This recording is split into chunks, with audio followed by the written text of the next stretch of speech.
Namaskar. Welcome back to IELTS Introduction. We are talking about WH question and the word will be how. আমি how শব্দলৈ WH question কেনেকৈ বনে positive বা negative question কেনেকৈ বনে এই কথাটো আমি শিকি আছো how মানে কেনেকৈ অৰ্থ কৰে আৰু how শব্দ লগাই পজিটিভ question কেনেকৈ বনে চাবচোন ফ্ৰেমৱৰ্কস টো WH আহিব লাগিব অক্সিলাৰি মানে টেন্স অনুসৰি সাবজেক্ট মেইন ভাৰ্ব টেন্স অনুসৰি ভাৰ্ব আহিব তাৰ পিছত অবজেক্ট আহিব লাগিব ইয়াৰ বাবে ইয়াক আমি পজিটিভ কোৱেশ্চন বুলি কওঁ দেই তাৰ পিছত WH আহিব লাগিব মানে হাউ থাকিব এই হিচাপত তাৰ পিছত টেন্স অনুসৰি হেল্পিং ভাৰ্ব আহিব তাৰ পিছত নট আহিব লাগিব নেগেটিভ কোৱেশ্চন বাবে সাবজেক্ট কৰ্তা থাকিব লাগিব তাৰ পিছত ভি ডট ডট মানে হল টেন্স অনুসৰি ভাৰ্ব আহিব তাৰ পিছত অবজেক্ট আহিব দেই বলক আমি আজি future কন্টিনিউয়াছ টেন্সৰ positive question negative question কেনেকৈ বনে এই কথাটো আমি শিকিম চাবচোন how will you be writing আপুনি কেনেকৈ লিখি থাকিব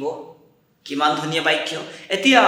আপুনি কেনেকৈ লিখি থাকিব ইয়াক কবলৈ যেটো আমি WH questionৰ positive question বনালো কেনেকৈ বনিল এই কথাটো শিকিব লাগিব বলকচোন আমি যাও WH how আহিব তাৰ পিছত will helping verb আহি গল তাৰ পিছত you subject আহি গল v dot dot মানে হল be v1 ing ইয়াত অবজেক্ট দিয়া নহল সেন্টেন্স টু যাতে বেছি দীঘল দিয়া নহল তাৰ প্ৰতি লক্ষ্য ৰাখি অবজেক্ট টু দিয়া নহল দেই again তো এইটো হল আপোনাৰ WH question or positive question in future continuous tense ঠিক আছে এতিয়া নেগেটিভ question কেনে কৰিম আমি future continuous tense চাবচোন how will not একেলগে want বুলি কও আমি how won't you be writing মানে আপুনি কেনেকৈ লিখি না থাকিব কিমান ধুনীয়া বাক্য এতি আপুনি কেনেকৈ লিখি না থাকিব বুজাবৰ কাৰণে আমি যেটো নেগেটিভ কোৱেশ্চন বনালো কেনেকৈ বনিল ম্যাজিক টু চাব WH how আহিব অক্সিলাৰি will আহিব তাৰ পিছত not আহিব কৰ্তা আহিব v dot dot মানে হল be v1 ing হৈ গল ইমান সহজ নেক্সট ফিউচাৰ পাৰফেক্ট টেন্স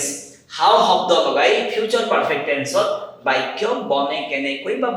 বনোৱা কেনেকৈ হয় চাবচোন positive question how will you have written মানে আপুনি কেনেকৈ লিখি দিব বা আপুনি কেনেকৈ লিখিব এই কথা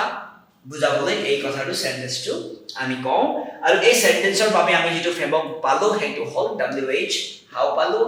অক্সিলাৰি টেন্স ওয়াইজ will পালো সাবজেক্ট পালো তাৰ পিছত v ডট ডট মানে হল have আৰু v3 হুমাই আহে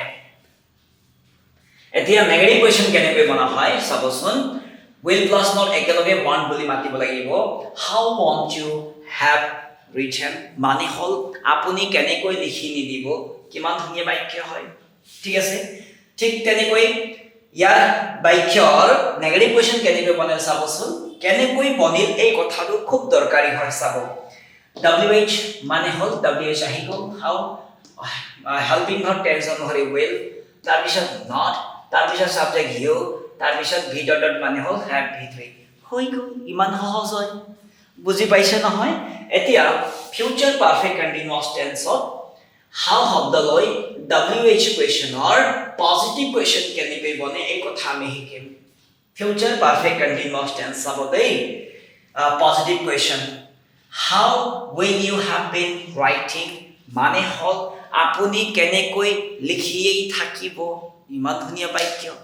এতি আপুনি কেনেকৈ লিখিয়েই থাকিব বুজাবৰ কাৰণে আমি যেটো positive question বনালো কেনেকৈ বনিল ইয়াৰ ম্যাজিকটো চাব WH আহি গল তাৰ পিছত হেল্পিং ভাৰ্ব will আহি গল সাবজেক্ট আহি গল তাৰ পিছত v dot dot মানে হল have been v1 ing হুমাই আছে অবজেক্ট টু দিয়া নহল সেন্টেন্স টু যাতে দীঘল দিয়া নহক তাৰ বাবে ওকে তো মই আশা কৰিছো সেন্টেন্স যে কেনেকৈ বনে এই কথাটো আপুনি ধুনিয়াকৈ বুজি পাইছে সাকে এতিয়া নেক্সট হল how শব্দ লৈ ফিউচাৰ পাৰফেক্ট কন্টিনিউয়াছ টেন্সত নেগেটিভ কোৱেশ্চন কেনেকৈ বনে চাবচোন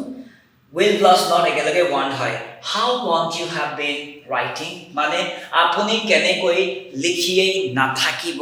ইমান ধুনীয়া বাক্য এতিয়া আপুনি কেনেকৈ লিখিয়েই না থাকিব বুজাবৰ কাৰণে আমি যেটো ইংৰাজীৰ নেগেটিভ কোৱেশ্চন বনালো হেতু কেনেকৈ বনে চাব WH আহিব will আহি গ'ল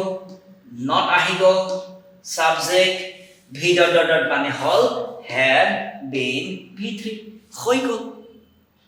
তো মই আশা কৰো যে how শব্দ লৈ বাক্য বনাওতে WH কোৱেশ্চন বনাওতে আপোনাৰ আৰু অসুবিধা হ'ব নালাগে আৰু আপোনাক যেটো আজি শিকোৱা হল future continuous future perfect continuous tense এই বিলাকৰ পৰা যেনেকৈ মই বুজালো ঠিক তেনেকৈ আপুনি নিজৰ মতে বাক্য বনাই কমেন্ট কৰি দিব দেই ধন্যবাদ